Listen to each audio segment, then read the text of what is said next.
Dame in gospodje, reporter Milan, sem ponovno na sedi resnice, sicer poteka športni vikend v našem mestu, ampak na Pohorju, v hotelu Tisa pa tudi tekmovanje v pripravljanju ene od najbolj tradicionalnih sladic v našem koncu Slovenije, to je pohorska omleta. Zdaj sem tu spredaj, da grem malo preveriti, kako kaj poteka. Aha, vidim pa, da je en gospod tu zunaj na cigaretni pauzi, pa bi mogoče. Dober dan, reporter Milan, lepo zdrav. Ja. Ste tu na tekmovanju v pohorski omleti?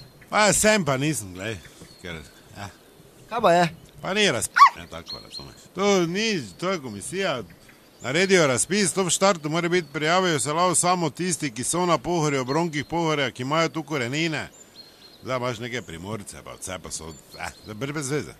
To vas je razkurilo? Ja, pa sigurno me je razkurila prijem zadoščina, kaj zdaj jaz, mislim, sedaj mi tudi na pršuta, tu sušimo, veš kaj ti hodaj, ne bi šel dol na tekmovanje v pršutu. Mi še toplo svijo pojemo, ne? Tam zdaj jaz hodil, tako oni ne bi mogli govoriti, zdaj nimajo pojma, kako je to sploh nastalo, to je izročilo ljudsko tu na Pohorju, ne? A pohorska omleta ni kar... To je nastalo slučajno v starih cajtih, veš kaj, to so že moje, jaz se spomnim, ko smo stanovali tu spodaj v Zgornjih Hočah, da ko je fote rekel, ko je bil razpoložen, pa to mi je pravila tudi za nazaj babica, prababica, pa pradedek tudi, ko so rekli, moški pri bajti, gremo biskvit delat zvečer, to smo samo froci šli v sobo, pa se zaklenili, pa velike uhe gor dali, da smo malo, ker smo bili radovedni. To je to in pol vjutro, razumeš, ker je to celo noč, ne, tako pravimo, pumpa delala, pa ono sem pa tja, ko je stari bil razpoložen, te pa so mati mogli nekaj, da zdaj nisem mogli reči frocem, če smo mi čuli, kje je biskvit, ne. Mati, čeprav to so bila trda vzgoja, se ni mogla to še delati, ne.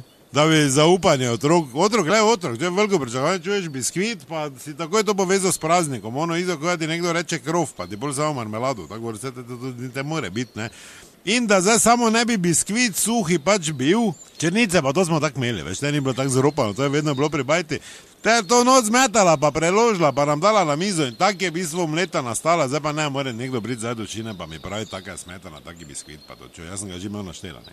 Ne me Joža nazaj vlekel, ne moreš, to more, ker to naša jed, razumeš, naša, ne. Ker to je isto, kot da oni sem, se ti pravim, za pršutco majster, on pa prije sem pa v pohorsko bunko delo, ne more, ker pohorska bunka ima pa tudi ozadje, samo to je pač še malo... Hvala lepa, gospod. Bolj šarp zgodba, jaz bom... Pa mogoče dovolj za danes, hvala, da ste že v pohorski omleti resnico povedali, da naslednjič ne bo zabite resnica, ni plenica, pa vendar marsikomu smrdi.